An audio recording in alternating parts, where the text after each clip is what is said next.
believe they will. Once they see if it turns that trick. Yeah. And I think it will. Yeah. It looks like it's going to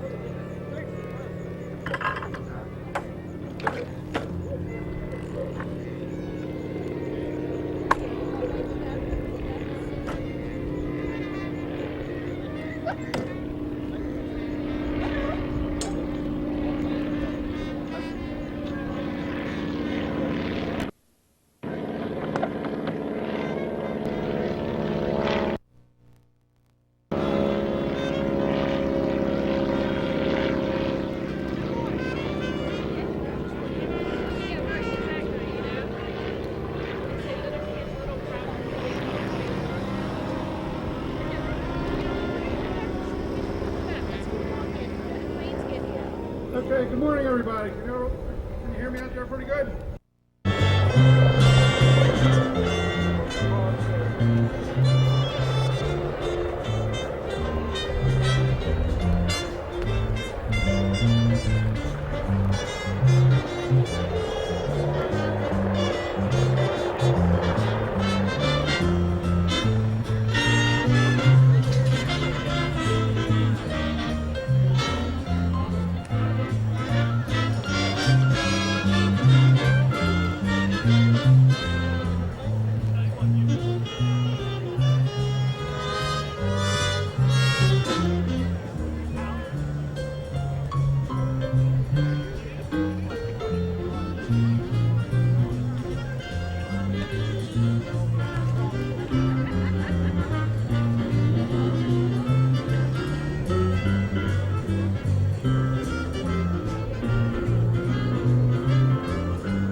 I'm winning. Oh, wow. Come over here, Cameron.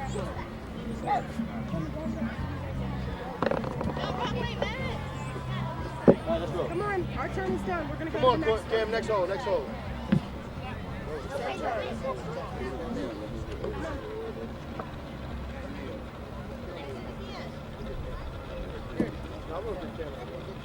Oh, that was close. That was too close. Come here.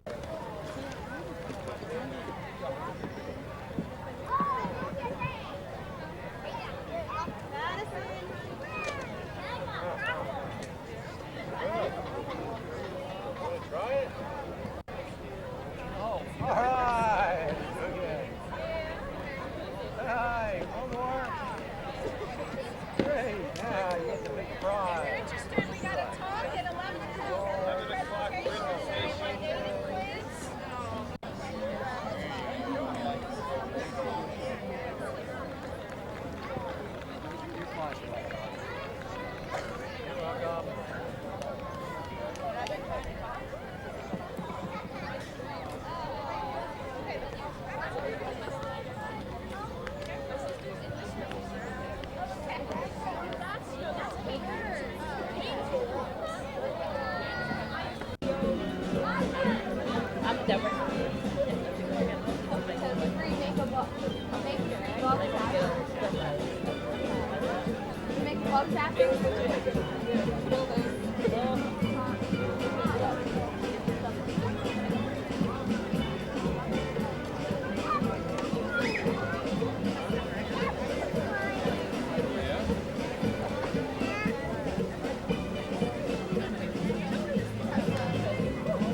telling her that, she doesn't believe it.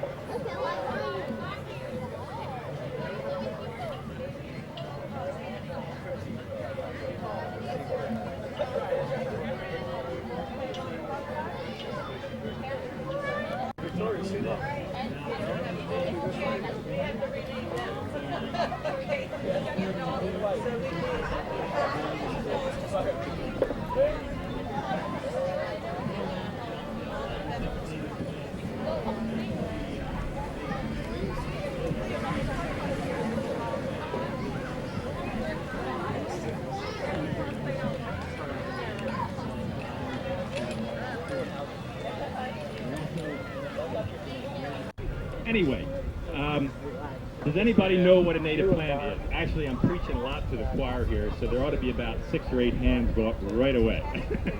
Anyway, go ahead, Dan. You raised your hand. This is Dan the Donut Man. Anyway, a native plant is a plant in general, and it depends on who you ask. One that was here when America was discovered. Now, if you want to fight about when America was discovered, that's fine. But in general, it's a plant that grew here naturally before settlement came over from wherever you feel it came from, and before people started bringing plants and seeds and so forth from the old country. So that's what a native plant is. Something you would normally find if you were walking through a pristine area of wherever you happen to be. That would be a native plant. Now, do we have a lot of invasive materials out there now? Yeah. So when you walk through the woods out here, you're going to find native plants, but you're also going to find a lot of stuff that probably shouldn't be there and is gradually taking over the area. I'll talk a little bit about that later on. So the question is, first, why plant anything? I mean, we could...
I wonder how much money. Controls work?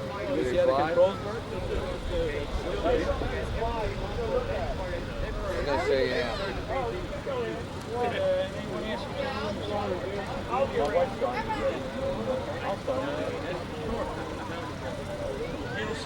There, that's enough. This makes the airplane go up. That makes it go down. Okay? And then if you're taking off, you turn right or turn left, okay? Or you use it for wings, and you bring it right or left for wings, and you use the elevator. Because when you go to turn this way, turn right, airplane just go like this. And then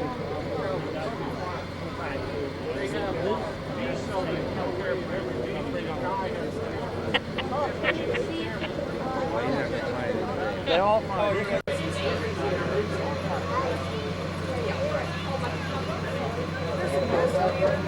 They have, I want to go over there. I bet that's all the food. I'm good at it.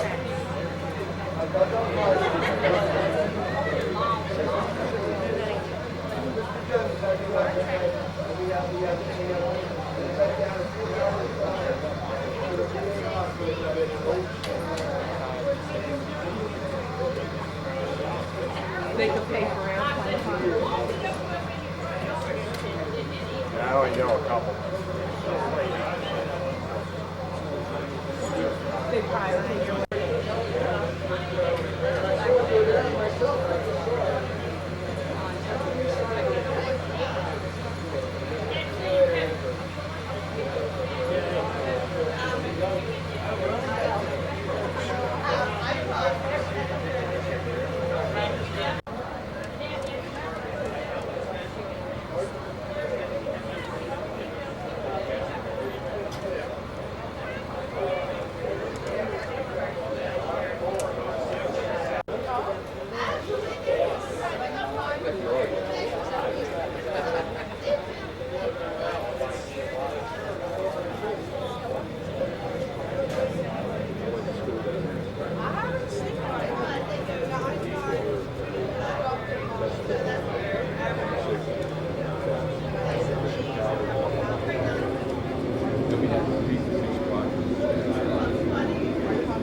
That was about 15 years ago now. I that's Andrew over there. Yeah, that's a team craft.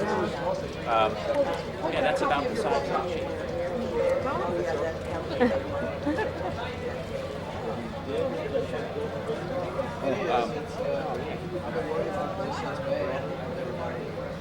Yeah, this lady had a nice lecture on her experiences. Yeah. The problem with Bruce is he doesn't want to deal with that bureaucracy.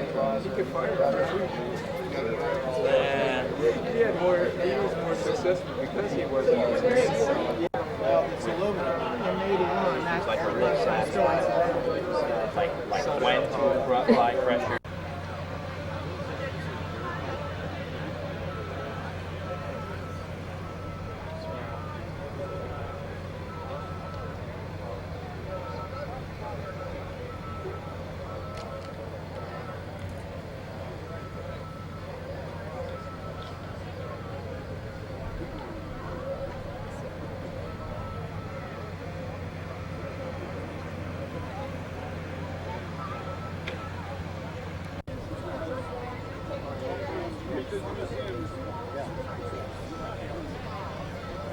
On that file.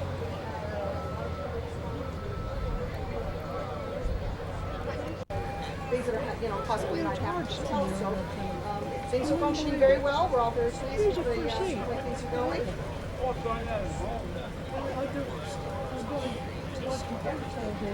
Awesome. Yeah. All of these, and it's kids come in and they go, is that a real picture? Yes, that's a real picture. It's real. That was awesome. Yeah. Yeah, that's safe. We call those things the pillars. It looks so different than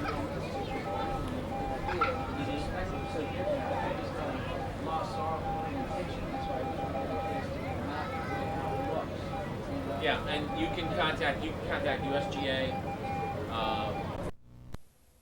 Aerial maps also. You can go onto the NASA website to look at it. You can contact the company.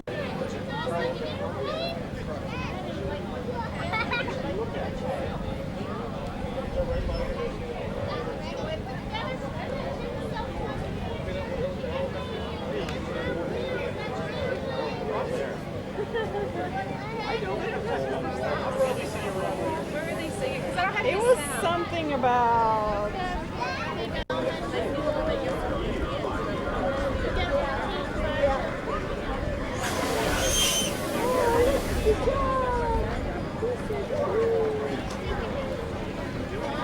you want a balloon?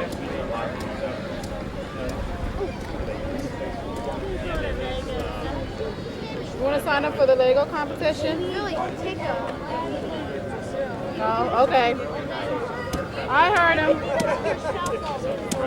don't want to because we don't want to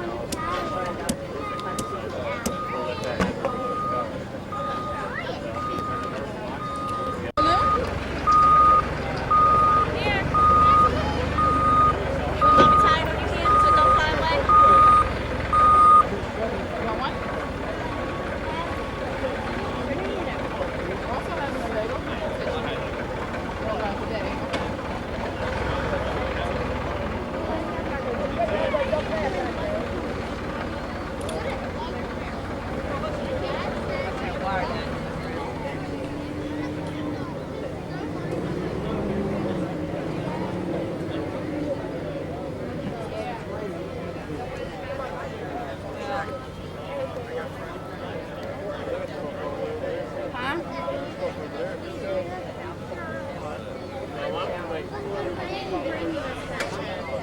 You know what? I started to grab one.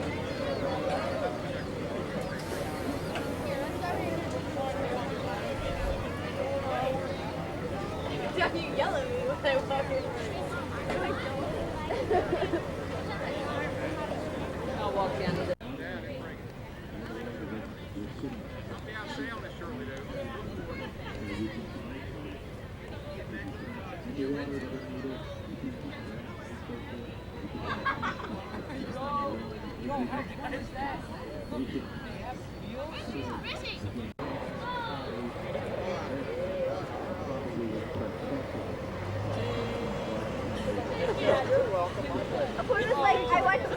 I like this too. You look scared, Andrew. Look. That is the cutest thing ever. I want to come. Thanks for your involvement this morning and enjoy the rest of the festival.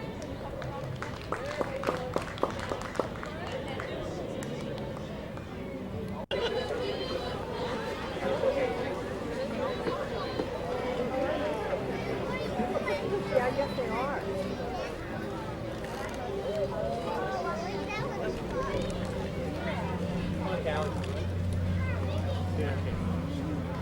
You're right. You got a big never done it style. This looks like. I mean, we were sort of trying to do it. Yeah, there's like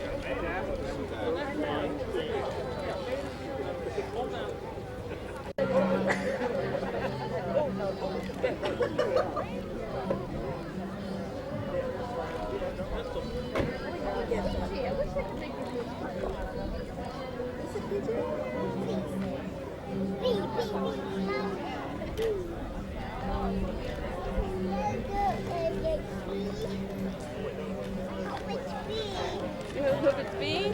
Let's see what's over here, buddy.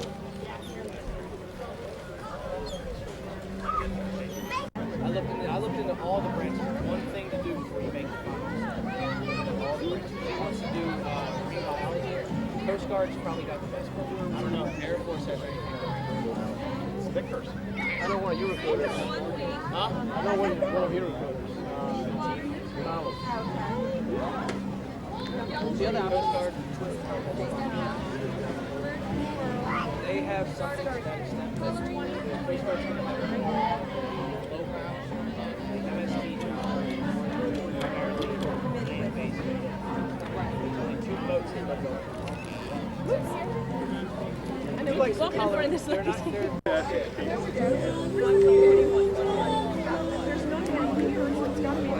This way. Yeah, let's go this way. All right. And then when Bob's got to sit, there's chairs. Yeah, we can sit here. Why? Wait a minute, this lady's filming. So okay. Go ahead. Go ahead. Oh, actually, wouldn't be able to film.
They gave me a seat even. All right, now where do I talk? Yes, a question. I just can hear you. Okay, go. Yeah. All right, we're ready. We have Jack Schultz here, who's president of the Wilson Point Civic Association, and he's going to share some of his memories of the old days. Jack, what are your earliest memories of Essex and Middle River? When I came out of the service and came back to Baltimore in 1948. Where did you grow up? I grew up in Buffalo, New York. And so you went into the service in Buffalo? No, and went here in Baltimore. That's where you were recruited? Yeah, I moved here in 1937. Uh-huh. And then when I came, go ahead. How old are you now?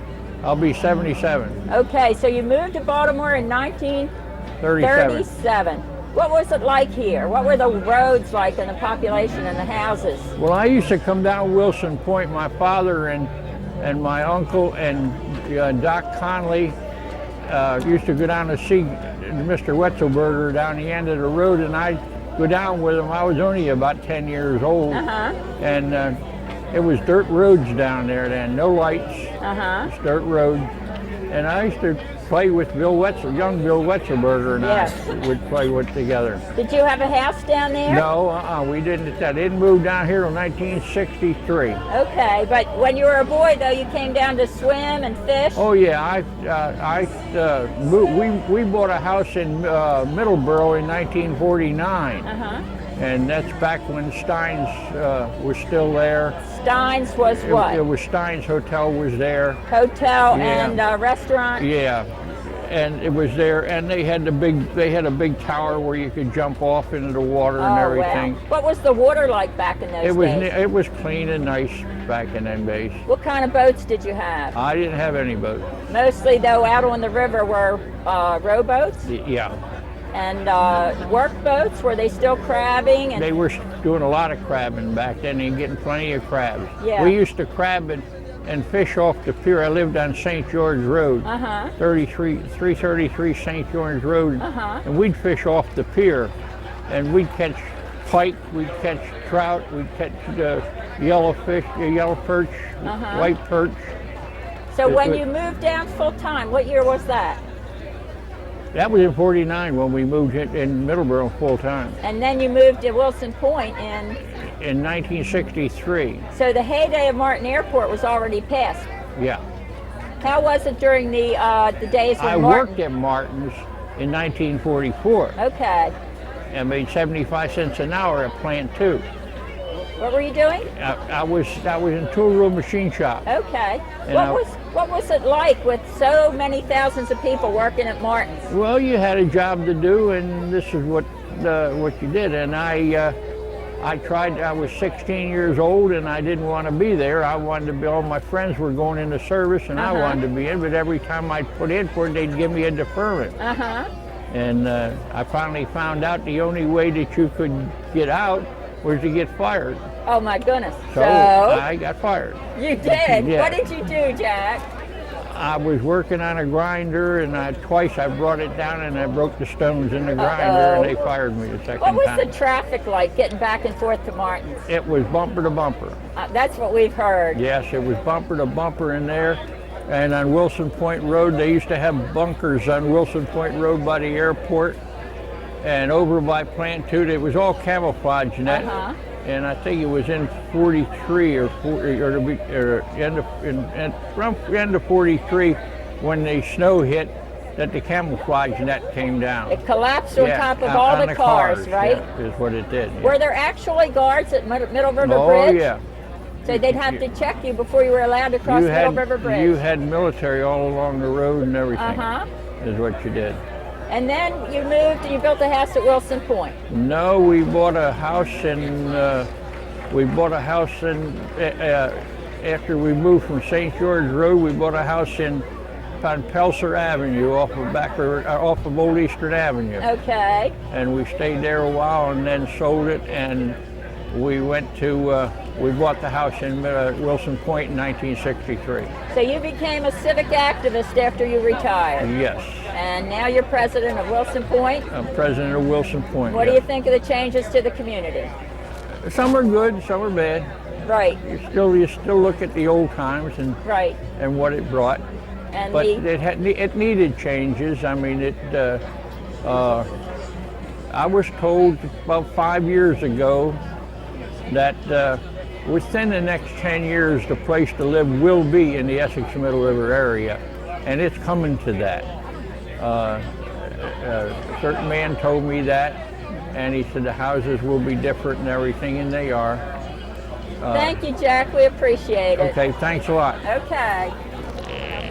Hi, we're going to talk to Gerard Weinhold, who grew up on Back River Neck, my stomping grounds. Gerard, whereabouts were you born down? Well, I was born in a house that's no longer there. Okay. But the main house was 330 Back River Neck Road. Right on Back River Neck Road. It's still there. And what would that be near on Back River Neck Road? Just south of Middleborough Road. Okay. Was it on the right or left-hand side? It's on the right-hand side going down. And the house is gone now, but Well, the original, my grandmother's house is still there. Right. But there were 3 houses on either side. Yes. All relatives. Right. And there's only about 2 of them left. Right.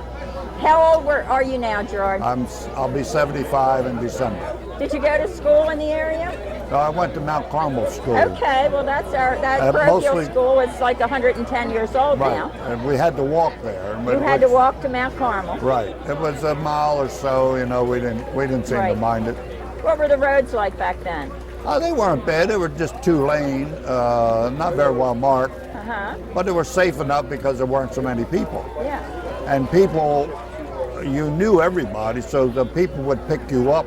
If they saw you were going to school or coming home, they would pick you up. It was quite a bit safer in those days for children. Much safer. Come on, we're Good. leaving.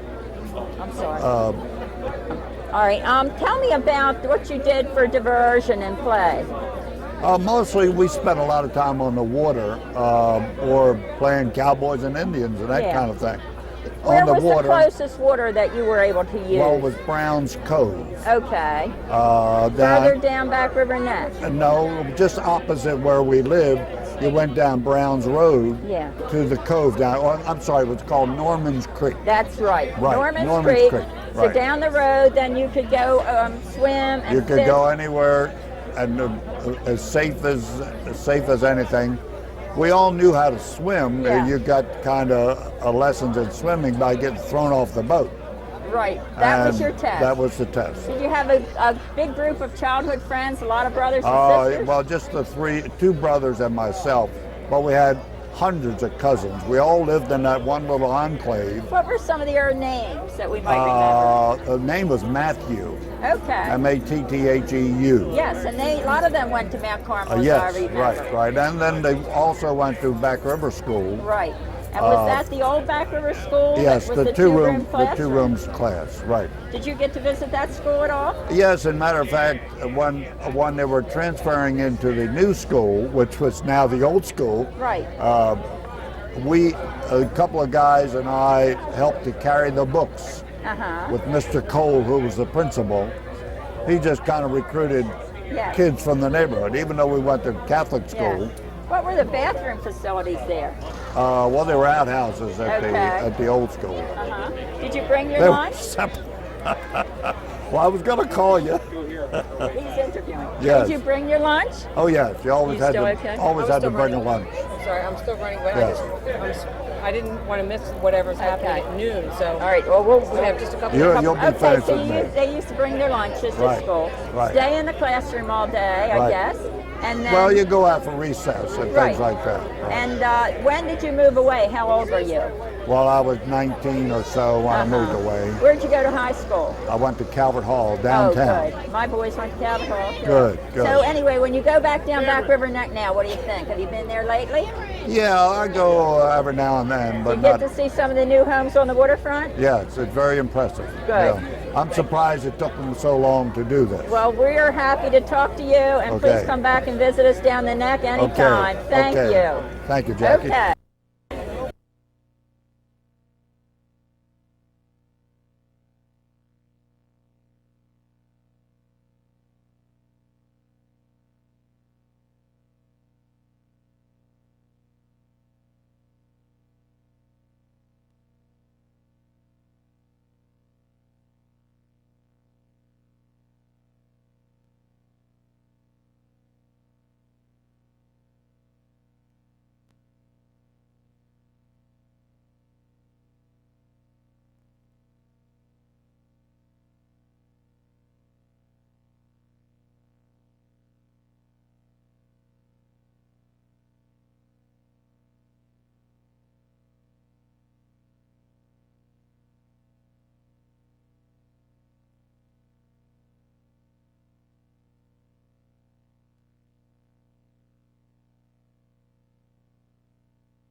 part of the celebration as we move forward.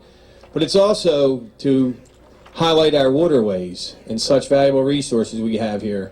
And I'm just glad we had a great crowd today, and always, like I said, it's an honor and privilege to be here to help in this celebration to honor our volunteers. Thanks again. Thank you, Councilman. You know, this waterfront festival took a lot of work from a lot of people, and we couldn't have done it without our generous sponsors. First Mariner Bank, A.V. Williams, Comcast, Venable LLP, Glen L. Martin Aviation Museum, the Essex Middle River White Marsh Chamber of Commerce, Home Depot, Ryland Homes, and especially Lockheed Martin. We couldn't have done this without their generous contributions. Let's give them a real round of applause.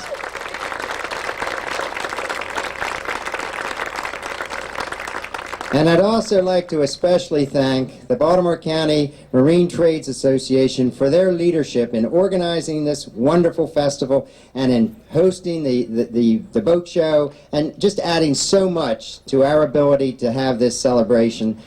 Hats off to the Marine Trades Association.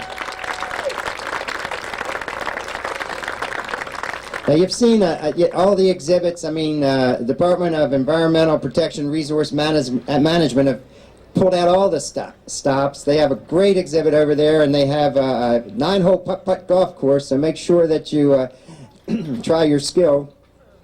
But everybody has really done a great job in all the exhibits and all the expos that are available here today. I mean, there's something for everybody, and there's a lot of it. But you know, we got to especially thank two people who really spearheaded this event.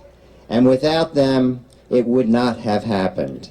And I can't say enough in my appreciation of their efforts, and I know that you will join me in thanking Bob Barrett and Bob Bendler, our Director and Deputy Director of the Department of Recreation and Parks.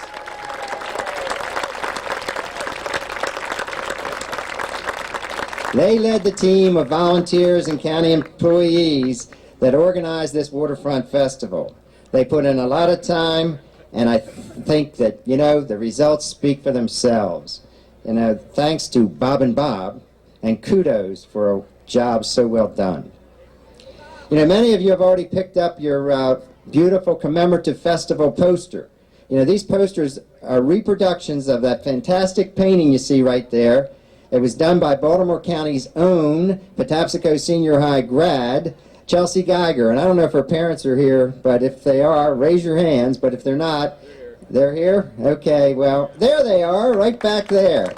She is terrific. She's at the Maryland Institute College of Art now. And she is truly a professional, but she's been very generous. I mean, she donated that painting. We ran the commemorative posters off of that, and in that white tent where the balloons are floating between 1 and 3 this afternoon, should be happy to autograph anybody's commemorative poster. All we're asking is for, we suggest a donation to the Isabel Recovery Fund in accordance with whatever you want to give. But make sure you take the opportunity to meet Chelsea. She's an Easter Baltimore Countyan, and she is a real talent. You know, as we celebrate our waterfront today, we are getting a chance to experience another of our great assets of Baltimore County. In 2004, Baltimore County was named one of the best 100 communities for music education in America. And today you have heard, and you will continue to hear, why. The music our students perform today is proof of the great music education programs in Baltimore County, and proof that our schools are producing some wonderfully talented youngsters. Let me introduce someone who can take a lot of the credit for our public schools, who can tell you a little bit more about it, and bring some greetings, our school superintendent, Dr. Joe Hairston.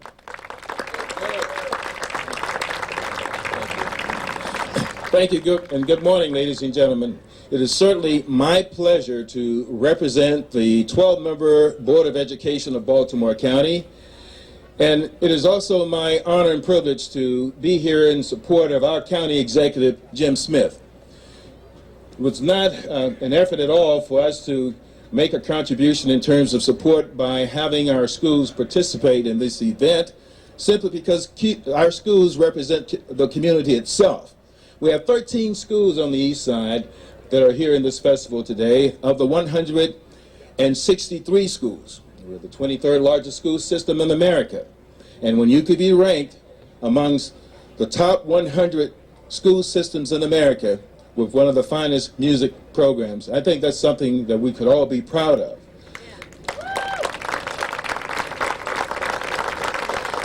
Moreover, the 13 schools were also affected by Isabel. So they're resolved to come back and join you and join our county executive and our elected officials to celebrate the recovery and our resolve to move forward as a community. I think it speaks volumes for the future. Our children are well prepared thanks to your support, thanks to the support of our county council and certainly our county executive. The partnership that I've enjoyed as a superintendent has been unparalleled. In fact, we are the envy of the state when other superintendents look at the relationship that this school system have and this superintendent have with our county executive and our county council. It's all because we're part of a family known as Baltimore County. And our school system ranked amongst one of the top school systems with regards to performance for 4 consecutive years, and you need to be proud of this. The school system has been performing above the state and the nation with regards to advanced placement and SATs, and of course above the state level in our MSAs. So I think our school system is fulfilling the legacy and history of the past with regards to outstanding performance. We've had great graduates out of Baltimore County. Many of them are elected officials, prominent businessmen within our county. In fact, just next week, we're going to have a dedication of a stadium of a prominent Baltimore County graduate from an East Side school, Ed Hale. So we could go on and on and on, but nevertheless, it is my pleasure to say to Jim Smith, it is an honor for the school system to, in some small way, make a contribution in supporting this event today. And congratulations to each and every one of you. And on behalf of our school system and our board members, once again, we say welcome.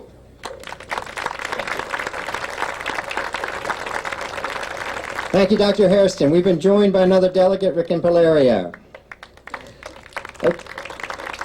You know, in addition to celebrating Baltimore County's waterfront and recognizing the people who were affected by Isabel and the heroes who assisted during this disaster, today's festival is also a celebration of the 75th anniversary of Martin State Airport, Glen L. Martin, and Lockheed Martin. The achievements in aviation made by the Martin Aircraft Company, the company that built the airport, and its leader, Glen L. Martin, helped shape the future of Baltimore County. Our Middle River communities represented here today were partly built by the men and women of the aviation industry.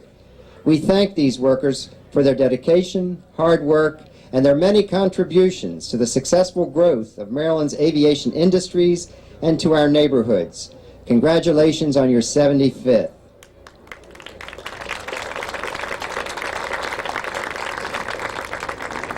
As you look at the past and the future of aviation in Maryland, we also have a special opportunity to recognize the achievements of another past Baltimore County Aviation Company of the early 1930s, the Berliner-Joyce Aircraft Corporation of Dundalk. It was founded by Henry Adler Berliner and Temple Knock Joyce in 1929. Henry Berliner had an aircraft company in Pennsylvania in 1922, which had marketed a 2-seat touring plane and which had experimented with early rotor craft patents. Temple Joyce was a well-known aviator with World War I combat experience. One of the early Berliner-Joyce projects was a 2-seat fighter. Beating out designs from Boeing and Curtiss, the Berliner-Joyce design winner, the P-16, had the distinction of being the last biplane fighter to enter service with the U.S. Army Air Corps. For this achievement, Temple Joyce received a Guggenheim Award for great achievement in aeronautics. With us here today to present her father's Guggenheim Award to the Glen L. Martin Maryland Aviation Museum is Mrs. Rollins Frank, daughter of Temple Joyce. Museum curator Stan Pitt will be accepting the award on behalf of the museum.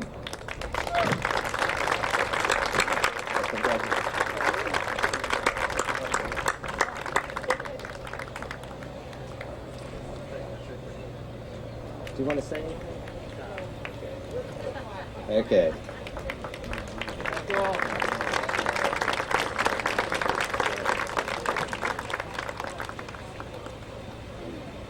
Okay. You know, we've enjoyed a great day and we've got a long way to go, and this is such a beautiful place. I mean, if you just look around, there isn't any spot on this earth that is any more beautiful than where we are right here today. We got to reflect back, I think, a little bit, though, at this time over a year ago, when Hurricane Isabel swept through our county, leaving behind so much devastation and chaos. We've come a long way since that time, but we still have some distance to go.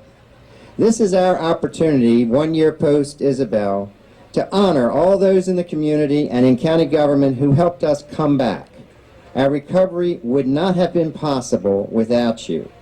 I'm going to be joined by Councilman John Olszewski and Councilman Joe Bartenfelder in presenting Baltimore County Hero Pins. And the organizations and individuals and churches and agencies that are being honored as Baltimore County Isabel Heroes are being honored for their extraordinary efforts to help Isabel victims during and after the storm. These are the people who rescued their neighbors from floodwaters, who coordinated volunteers and supplies to help victims, who continued to organize dinners and collect food and food goods and supplies for their fellow community members, who have been tireless advocates for those still struggling to resolve insurance claims and rebuild their homes and rebuild their lives. Not only did a number of individuals provide assistance to Isabel victims, but many organizations, churches, and businesses stepped up to help.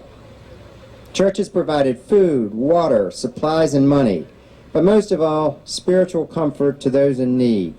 Businesses pitched in to help in cleanup efforts, and volunteer fire departments worked to secure and rescue people from floodwaters, pump out basements, and put out fires in the midst of the storm. Their stations also served as staging areas for disaster recovery and volunteer efforts. Last, but certainly not least, we honor our own Baltimore County employees who really went above and beyond the call of duty in response to Isabel.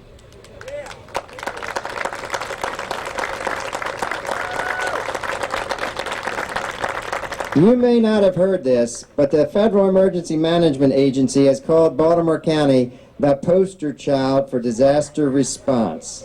And that is because of all the dedication and commitment of our county workers and our volunteers. Some might say the county workers were just doing their jobs. I think everybody who was involved knows they went well above and beyond just doing their jobs. For 10 days, our 911 center responded to more than 11,000 calls. Our swiftwater rescue and dive team saved the people from raging floodwaters, and we provided assistance with home and business loans and grants to help victims rebuild their homes and their lives. We made sure elderly residents had transportation to disaster recovery centers in addition to meals and supplies. We purchased emergency supplies and waived fees for permits and landfill tipping charge to relieve the financial burden on our homeowners. We worked to secure property tax refunds for those who had lost their homes or they were significantly damaged. We cleared debris from roadways, coordinated the Emergency Operations Center, provided technical support, opened schools as shelters, and provided counseling and support to address mental health needs. Yes, these are the services county government is supposed to provide. But in the face of this disaster, we work together in unprecedented fashion in our response.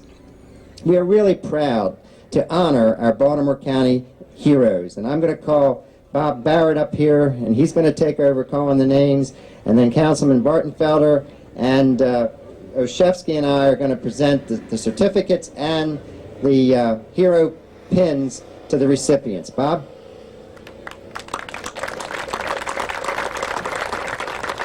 Thank you, Jim. One quick announcement. Bob Ward is here this afternoon representing Norman Stone, Senator Norman Stone. Okay, ladies and gentlemen, as you notice throughout the festival, there are donation jars and water jugs I think we're using, and I just need to know that 100% of each donation that's made today will go back to the Isabel Relief Fund. 100%. We're going to begin the awards with individual pins and heroes, the individual heroes, and we'll begin with Mr. George Blevins.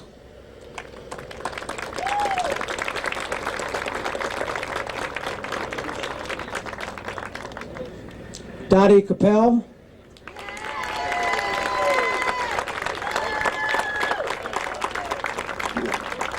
Yeah, come right on up. Robert Haas.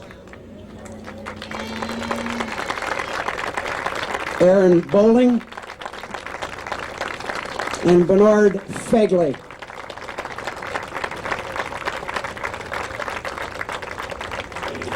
Justin R. Michael Harris. Lanny Hefner.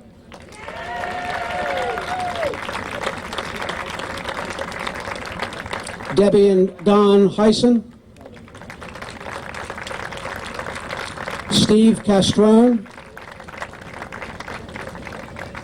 Michelle Call.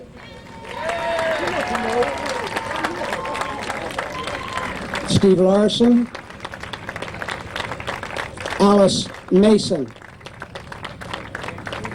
Bernice Marr. Georgia and Dale Poling.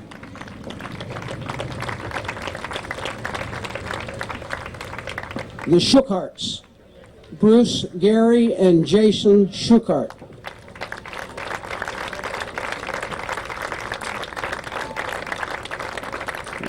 Jack Schultz.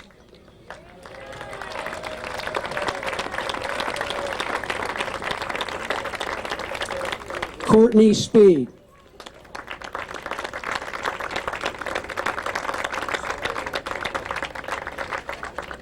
Rebecca Skidmore.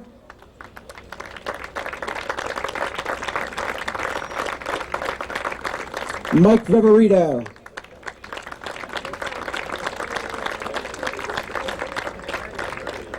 Harry Rujak.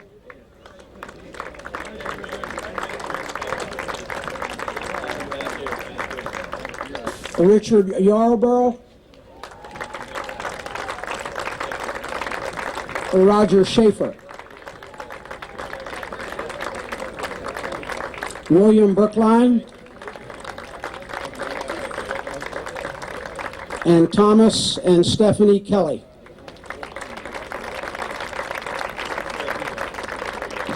That concludes the individuals.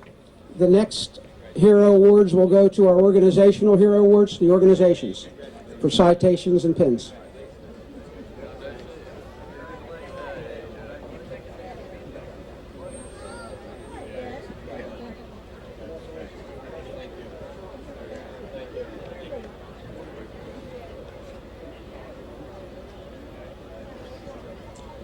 Okay, for organizations, we'll begin with the Church of the Ascension and Reverend Cindy Tipton Manolfi.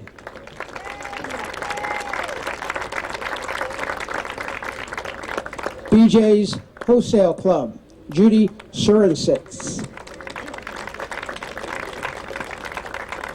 The Bowlings Quarters Volunteer Fire Department.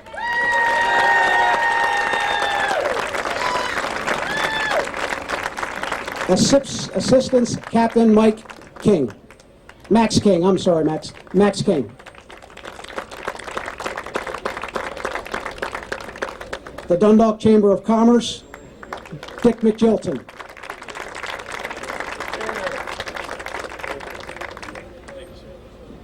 Essex Church of God, Reverend Larry Miller.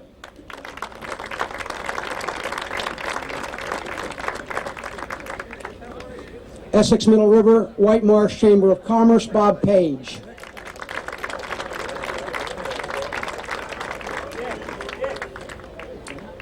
And Home Depot, who just last evening, as you see their large check over there, made a donation of $5,000 to the Isabel Relief Fund. That's Jim Imge, the district manager.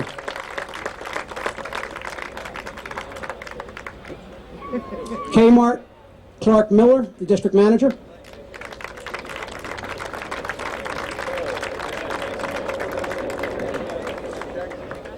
And the Middle River Volunteer Fire Department, Captain John Delana. And the North Point Edgemere Volunteer Fire Department.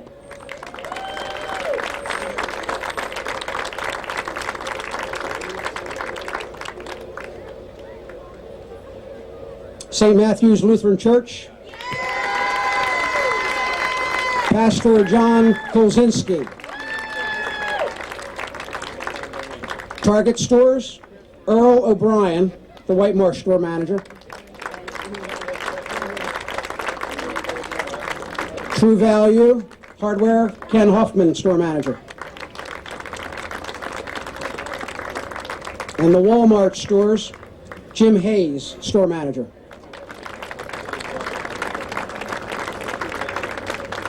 Another great volunteer fire department, the Woodlawn Volunteer Fire Department, Captain Tom Skinner.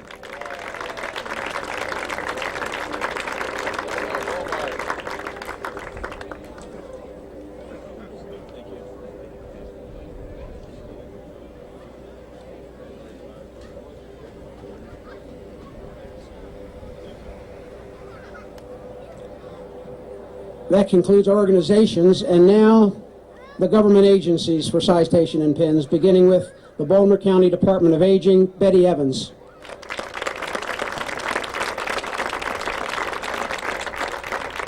The Baltimore County Department of Budget and Finance, Karen Fox. Karoon Fox, I'm sorry. The Baltimore County Office of Community Conservation, Mary Harvey.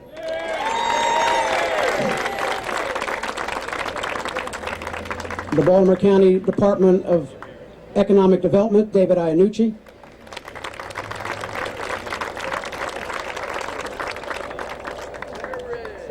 The Baltimore County Department of Environmental and Protection Resource Management, Candy Croswell.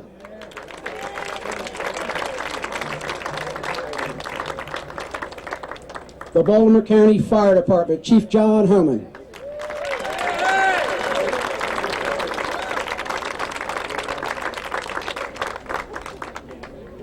The Baltimore County Department of Health, Bob Blankfeld.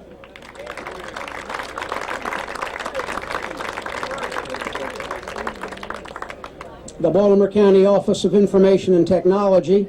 They helped provide us all those great cell phones and all the communication information that we needed. It was Mel Barenfind.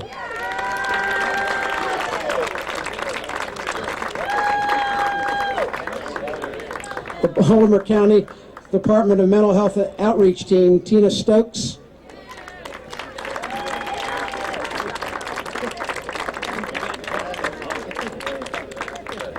The Baltimore County Department of Permits and Development Management, Tim Catroco.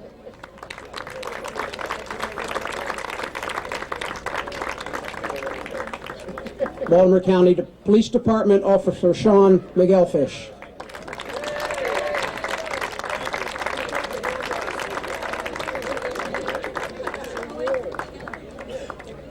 The Baltimore County Department of Public Works, Ed Adams.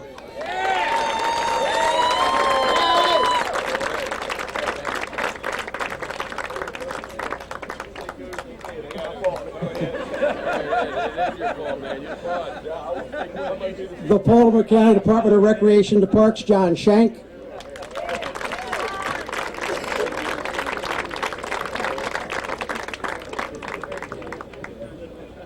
The Baltimore County Department of Public Schools, Dr. Joe Harrison.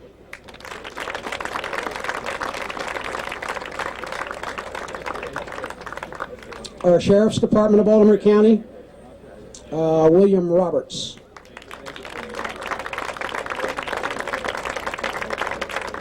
And here's a guy that needs no introduction, the Department of Emergency Management for Baltimore County, Richard Newth.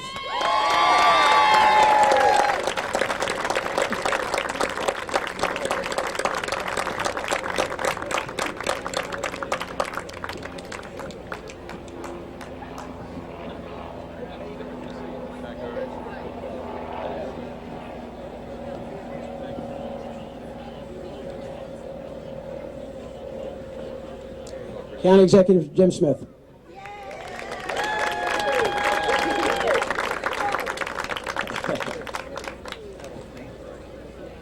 Okay, we got one last item. We've now celebrated the comeback. We have honored those who really did exceptional in the response. We've refocused and regrouped. We got the $5,000 in the fund from Home Depot, and SunTrust Bank also donated $5,000. We've got $10,000 going into that fund. And you know, for a long time, people have been hearing about the parks and the park plans for Eastern Baltimore County. And as you know, that's a major feature or ingredient in the Renaissance of Baltimore County. And I'm proud to announce that 3 of these parks are moving off the drawing board and into the construction phase. Funding issues have been resolved, final design is nearly complete, and bidding will be completed over the winter. And we expect to start construction in the spring on Tall Trees Park, Eastern Avenue Triangle Park, and the beautiful new, which was going to be the backdrop of this, but because of technical difficulties it's not, but it's right behind you, the beautiful new Wilson Point Waterfront Park.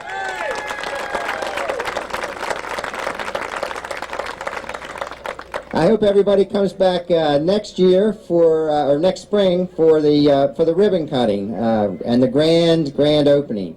You know, site plans and park designs for the drawings are over by the water, so you can see them. They're on display for your review. And I'll point out that these parks were designed based on community input at public meetings at the beginning of the design process.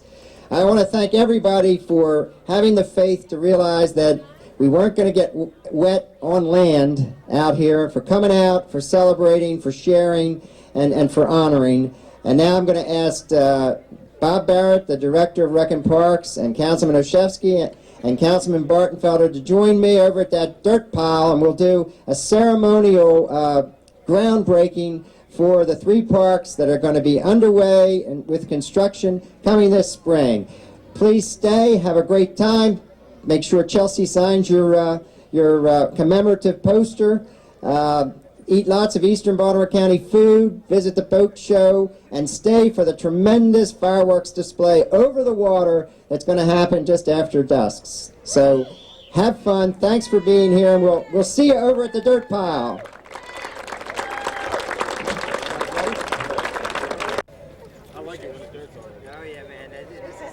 No work. I mean, Joe's going to say, you wusses. This is good dirt. Okay, we got to look up, guys. No, nobody. Smile. Smile. Okay, we'll go. 5. Where are we going? All the way over? No. We got to get the picture of dirt. 3, 2, 1, action. Okay. Now you're supposed to say, how do you get there? We got to do it all over again. Yeah, right. Anybody need another photo op? Okay, good. Very good. Thanks. Congratulations. Thank you all. All right. Ready for me? Okay, we have Worth Brown with us now. He still lives in Victory Villa. So tell us when you first discovered Middle River, Worth. Well, I came here shortly after we were married. I moved down to the trailer park, the old government trailer park at Benji's. Right. And went to work for Martin Plant 2 in the anodizing room. Was it the employment that drew you up north? Not really. I came up with my family in 1940. Okay. And I was a minor then, but I started work for the government at Aberdeen Proving Grounds when I was 16. Okay. And I had a little problem with them, and they didn't give me a raise when they wanted it, so I left them and came looking for something else. So what department did you work in at Martin's? Well, I worked in the anodizing room. That's the room where they anodize the aluminum parts, the spars, and main sections of the airplane that could become corroded with salt water. Did they train you how to do that? Oh, yes. Yes, they trained you how to do it. It was a dangerous job. Oh, what could happen? Well, cold metal going into a hot anodizing solution causes a lot of splatters. And you had to wear long heavy rubber gloves. Be careful of the electricity that caused the anodizing process. How was the pay? The pay was at the time about 65 cents an hour. And the living conditions? Did you move into one of the Martin developments then in Benji's trailer park, right? I moved into one of the government-owned trailers. Right. House trailers at that time. How big was that? 8 by 10. 8 by 10? At 8 by 10, the wife and I, her mother, and her brother. 4 of us. Oh my goodness. And when they put the wheels on that to move it away, I made them give me an opportunity to have a house in Victorville. Uh-huh. And they offered me 2. I took 1 and I've been there ever since. You're still there? I bought the house when the government sold it. I've had some renovation done and I'm thinking about doing a little more, but... What street are you on? Yawmeter Drive, on the corner of Yawmeter and Stabilizer. Okay. So, after you left Martin's, did you go into another career? Well, yes, I went back to the government. Okay. I went back when I came back out of the service, I came back to Martin's and I'd lost my seniority because they had called me while I was in the service and I didn't register the letter coming back to them. So they said they never got it. I lost my seniority and I had put in an application at Edgewood for the security and told them at the time that if that job came through, I'd be leaving them. So I left them. But by that time, you owned the house in Victorville? No, I didn't own it. It was still government owned. Okay. But when the government sold it, being a veteran and also living in the house, I was allowed to buy it. You were working up at Edgewood? I was working in Edgewood at the time, in their security program. Did you ever meet Glenn L. Martin? Not personally. I've been in group with him, but never met him personally. Were you on any of the ball teams or other activities he had? No, I didn't get involved in anything like that. I guess I was too busy trying to make a living. Yeah. I guess you could walk right across the street to get to the plant, the trailer. Yeah, I could. At that point up there, it was nice because all I had to do was walk to it. Did you walk from Victorville? I used to walk from Victorville to D building. Oh, that's a pretty good walk. Oh yes, it's a little over a mile, but it's not bad. Did you enjoy the water? Did you go fishing and boating? Any swimming? I used to bring the worms down here to swim every week. You let them do the swimming for you. How was the water quality back then? All right. Good. I think it was probably better. They used to have a lot of blue crabs up in the upper end of the lagoon. And they were nice big crabs. Yeah. You reach a bushel basket down in there and strain them out, you get 3 or 4, half a dozen at a time. Wow. Did you learn to eat crabs here in Maryland? I'm sorry? Did you learn to eat crabs here in Maryland? Yeah. I never really cared too much for them. I like steamed crabs, but crab cakes don't do them too much. Do it. So then, how do you like the changes that are coming about in the neighborhood now? I really don't see much change. Really? I really don't. Now, in the outlying areas, yes, the new developments going up and things like that, they're very nice. They're nice. But in Victory Villa, things are pretty much the same, right? In the old housing departments, the old development is basically the same thing. It's never changed. That's right. People have built onto the houses a little bit. I've changed mine around somewhat, but not to a great extent. Did you put an addition onto your house as your family grew? Well, I put porches on the front and back. That's basically the only thing, and a carport in the yard. You're quite a gardener, right? Well, as you know, Jackie, you saw that big cucumber. Yes. And you saw and some iris. Yeah. You grow a lot of iris. I've got too many flowers now. Do you? Oh, you probably don't know it, Jackie. I don't think I've told you. My wife died 2 months ago. I'm so sorry. Worth is also a poet. He writes beautiful poetry. Well, if you want to call it that. Well, I think it's excellent from all the poetry I've read from local authors. I think it's wonderful. There's quite a bit that you haven't read. I'm sure. And I'm thinking very seriously about ordering another batch of books. Okay. I only got 100. Okay. And I got that for my my relatives. Yeah. And I'm down to one copy. That's all I have left. Well, You want to stop by the house? I'll give you do that. that. And if you have any kind of poems that we can use at the Martin Museum, we'd love to see them. Anything Well- about the old days that'll give you inspiration, maybe for some new. No, I don't think I have anything you'd be interested in a museum. I did write some more about the Twin Towers and things like All that. in all, but- though, was it a good move to come up to Middle River from North Carolina? Well, I think so, because the amount of time that you have left over from a day's work was something different. I mean, in the mountains of North Carolina, you worked all day long, from daylight In till the dark. coal mines, you said, right? No, my father worked in the coal mines in West Virginia when I was real young. But I was probably 6 or 7 years old when we left West Virginia. So this was a big city to you, I guess. Well, Baltimore was at least.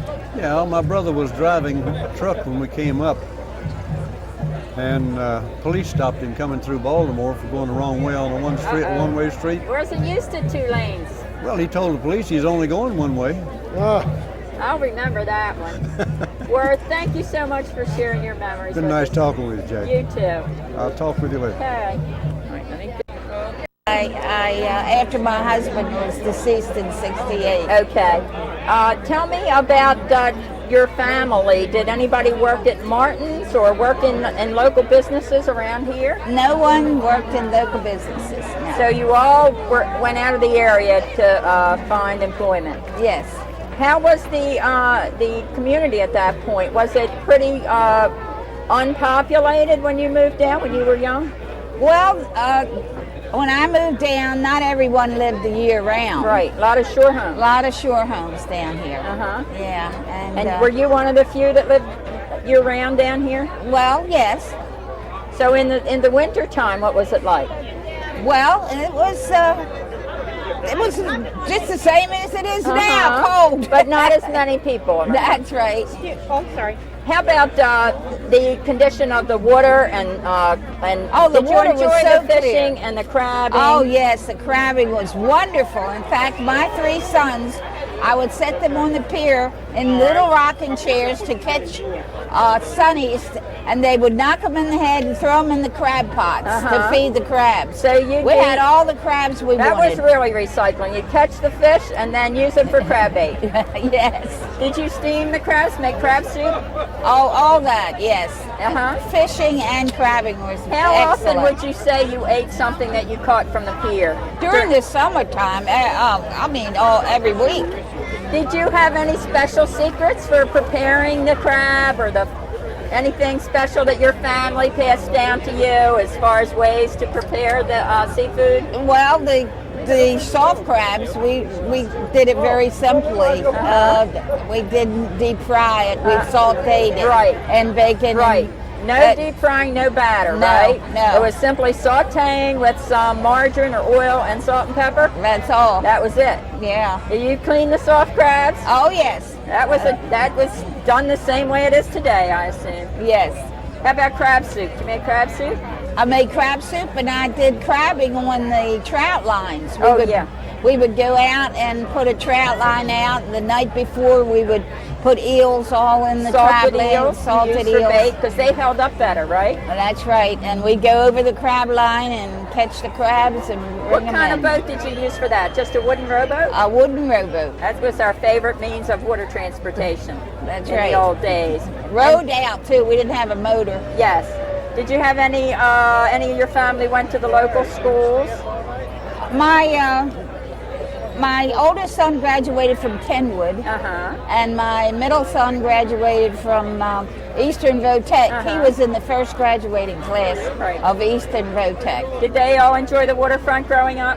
They all were sailors. When I became widowed in '68, I took them and we would go sailing, and they all ended up being very good sailors. Do you still sail?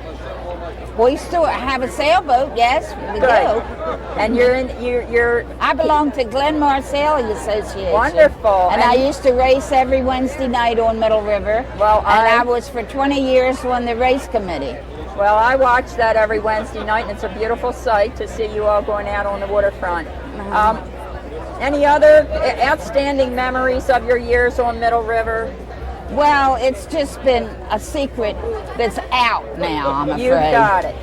It was a secret all the many years, this quiet little peninsula, and now everyone wants to be on Wilson Point. Right, and you're keeping it in your family, I assume. Yes, we have 3 houses all together there. Great. How do you like the Renaissance and the improvements to the area? Well, so far I have no complaints. Okay. You're going to have Chesapeake Park soon that will be right on Wilson Point Road. Well, I'm pretty far down the end of Wilson Point, and so I think that it sounds like a nice addition to me. Great. Mm-hmm. Thank you, Margaret. We appreciate talking to you. Oh, thank you. I'll ask you questions. You don't have to answer. Oh, I can talk. We have Elaine Charney here, and she's from Fultz Avenue, which is in back of Ballard Gardens. Can you tell me exactly where that is, Elaine? If you come off Martin Boulevard, you turn right there where the McDonald's is, and that's Middle River Road. And as soon as you turn on Middle River Road, you make the first right and go up there. And there's 6 rows of row homes, and in my street, it's got like 12 single houses on it. Are you on the water? No. When did you move down here? My mother moved us here from my brother and I from West Virginia when I was 7, which is 50 years ago. Did she come up because of employment opportunities? Yes, she started working at Martin's. Oh, she worked at Martin's for 20 years. And did you go to school here? Yes. Went to Victor Villa School, Glenmar School. Went to Glenmar the year it opened. Went to Middle River Middle the year it opened. Went to Overly High School the year it opened. So I went to all new schools, and I went to all the annexes that Victor Villa had. They had one behind Edwards Store. They had a little white building up where Glenmar School is now. I went there in the 1st and 2nd grade, and a building behind Edwards Store for the 3rd grade. They were annexes of Victor Villa Elementary School. How come you didn't go to Kenwood? Wouldn't that have been closer? They did. The year I went in 63, I think it was, they divided the line at Martin Boulevard and made all the people in Victor Villa go to. Was it your mom who worked at Martin's? Yes. What did she do? She made the airplanes. Oh, she actually was in the manufacturing end of it. Yeah, she did the riveting, the welding, pronging, the whole plane. Right. Did you do any social activities with the other employees of Martin's? My mother? Yeah. Yeah, she was quite active in the union. Oh, the union was in there at an early time then? Yes. She was quite active in getting the union has a building, it's still at Martin Boulevard, where they made their first medical center. She was quite active in getting that medical center together. I was the very first patient at that medical center. Really? On Martin Boulevard. How would you describe the location of the medical center? It's right on Martin Boulevard. I think it's 1500 Martin Boulevard. Okay. It's across from where the old Martin Boulevard school used to be. Okay. It's a 2-story building. Okay. The Union Hall used to own that. Yes, the yellow brick building. And they had, on the first floor, they would have their meetings. You could rent it for parties, entertainment. And on the second floor, they had this medical center. And you pay. They were the first people in the state of Maryland to have an HMO. You paid so much a month to get medical care, medical treatment, x-rays, lab work, everything. I think my mother paid like $17 a month for the family. You were the first patient? First patient. How old were you? I would have to say 11. So you have a place in history here that not many people know about. You were the first patient at the medical center. And the nurse that treated me still is at the East Point Medical Center in Dundalk. Oh, that's wonderful. And I still go there. What kind of activities did you do as a kid to have fun? Well, I went to Middle River Baptist Church on Middle River Road, and they had activities. My mother first started taking us down here to Strawberry Point for swimming. Yes. It's at the end of Wilson Point Road where we used to go down there for swimming. And then somebody told her about the men's club. Yes. Which is also Stansbury Beach Club. Yes. Which I've been a member of that almost 50 years. I go there. Right. And they built the pool. The one year they built the pool and made it bigger. It's a nice place. Right. Did you do a lot of fishing, crabbing, swimming? Yes. We did fishing here and crabbing in this lagoon. How was the water back then? Oh, a lot cleaner than it is now. And did you do a lot of crabbing, taking the crabs and fish home for your mom to prepare? Well, my mother was with us when she liked to do the crabbing and the fishing too, so she would Did go you have with a us. big family? No, I just have a brother, my mother, and I. Yeah. What do you remember of the neighborhood? Was this before the townhomes were built? When you first moved here, was this before the townhomes? When I first moved here, we moved into Victorville Gardens. Okay. It was run by the government. They were houses that were built for the Martin employees. So the government rented it to the people. My mother paid $33 a month rent. What was your address? 23 West Hickam. And this is the area that is now ready to be demolished to build the Miramar housing development. Right. And I'm very emotional about that because when the government owned it, you had to have all your grass cut. It had to be maintained. It had to be no old cars sitting around, no buildings, no anything sitting around. No fences half built or nothing like that. And now the area has gotten run down, but it's still the least expensive place to live. And they are going to tear it down and put $300,000 homes there. But my fondest memories of that neighborhood was it was safe, secure, everybody knew everybody. My mother knew that if everybody was your parent because everybody came and watched what you were doing and came up and told, hey, your child did this, your child did that. A lot of the parents worked shift work, I imagine, at Martin's. Well, most of my friends' parents, their mothers didn't work. They had two parents. I was among a select few that only had one parent that ran the household. But I felt secure there. My mother felt secure there. The women who lived in the neighborhood also went to Middle River Baptist Church because it was one of the biggest churches and the only church around. My mother sent me to daycare down at the corner of Compass. Did Mr. Martin provide that? Did Glenn Martin provide the daycare? Not that I'm aware of, but she didn't pay a lot. Well, for that it was a lot, but it didn't seem like a lot. She paid for that, and they took us from school to school when it was time to go to school, and she picked us up after school. So the same group of people were at the daycare, that were at church, were in the neighborhood. So we didn't have a whole lot of transit people coming in and out of the neighborhood. Right. Are you still in contact with some of those people? Yes, ma'am. And mostly they're kids. Yes. Do any of them belong to any of the Martin organizations like the Rosie the Riveters or the Glen O. Martin Museum? If they keep in touch with the Not that I'm aware of. People? Not that I'm aware of. Did you go to work at Martin's at any time? No. Where'd you go to school, to high school? Went to Overly High. Okay. And then after that, what did you do? I got a job working at Westinghouse over by BW Airport. Okay. There were a lot of industrial jobs back then. Yes. They're not here now. Did you see a decline when the industry went away, when Martin's cut back? Yes. It was hard on my mother because my mother was in her 50s at the time. So she had to work 2 or 3 jobs to make the money she was making at Martin's. Yes. And then I think in the 50s, Essex and Middle River really declined. Yes. And you stuck it out through that. Yes. Now, what do you think of the new renaissance, the renovation of all the different housing and businesses and shopping areas? What do you think about it? I think it's good that they're improving it But I think it's bad that they are running out the people who don't have a lot of income, who stuck it out here, like you said, through the 50s and 60s, that are now in their 60s and could afford the house that they're living in.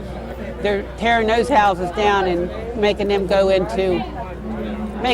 into areas that they're not familiar with. And I'm not crazy about that. But you're staying in the neighborhood all these years. Oh, yes. My husband moved down here from Pennsylvania 40 years ago, and he wouldn't live anywhere else either. That's great. Thanks, Elaine. You're welcome. Is that it? Yes, it is. That work? Thank you very much.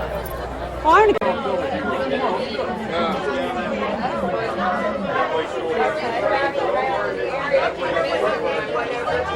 I thought he was going to be here with you guys for a while.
We heard your phone ring.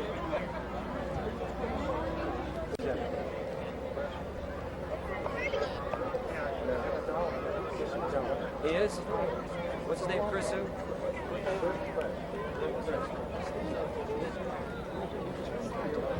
Okay. Is that right? Okay.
That's where they were all sitting, but I was over there on the line out there.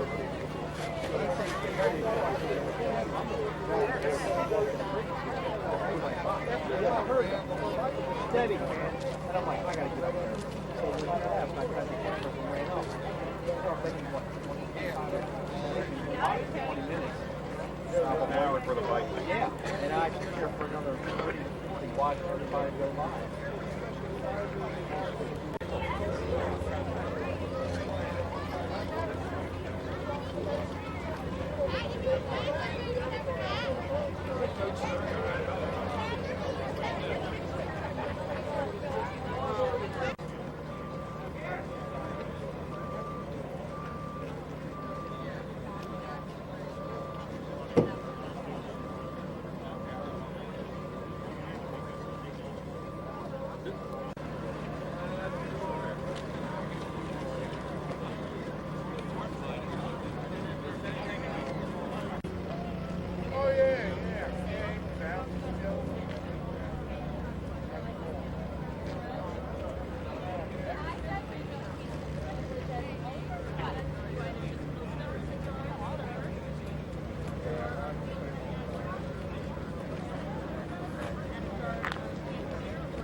My dog's pretty.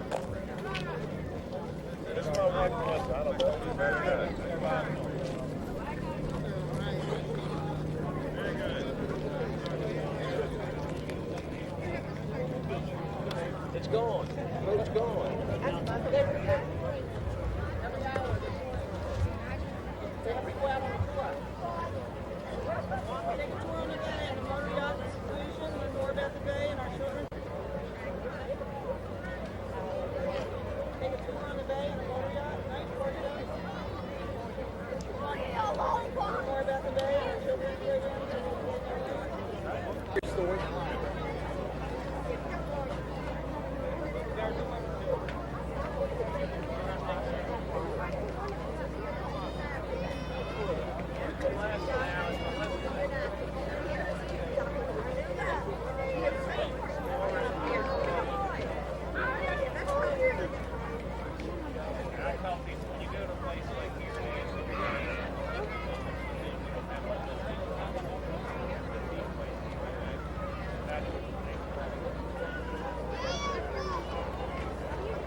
You could be good for playing in the outfield.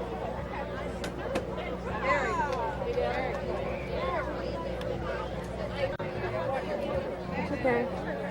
I got you that. Oh my God. Well, right now, let's not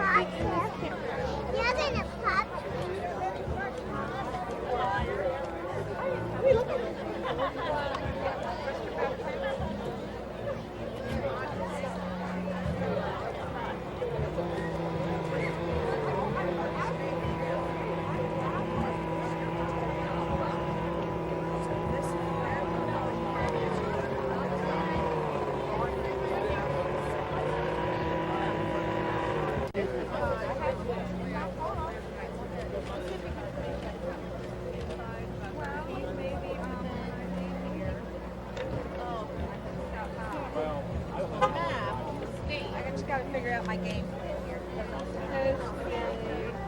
I bought stuff like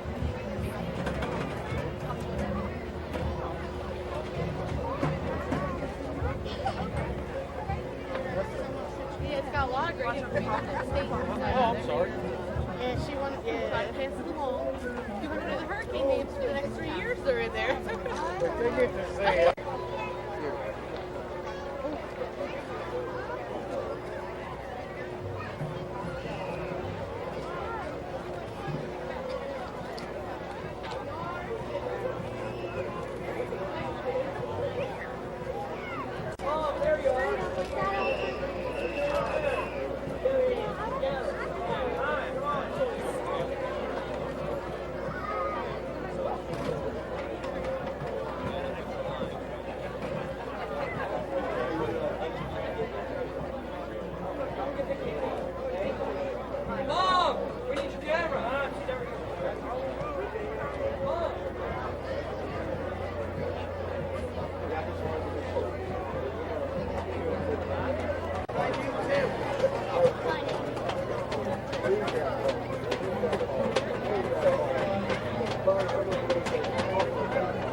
First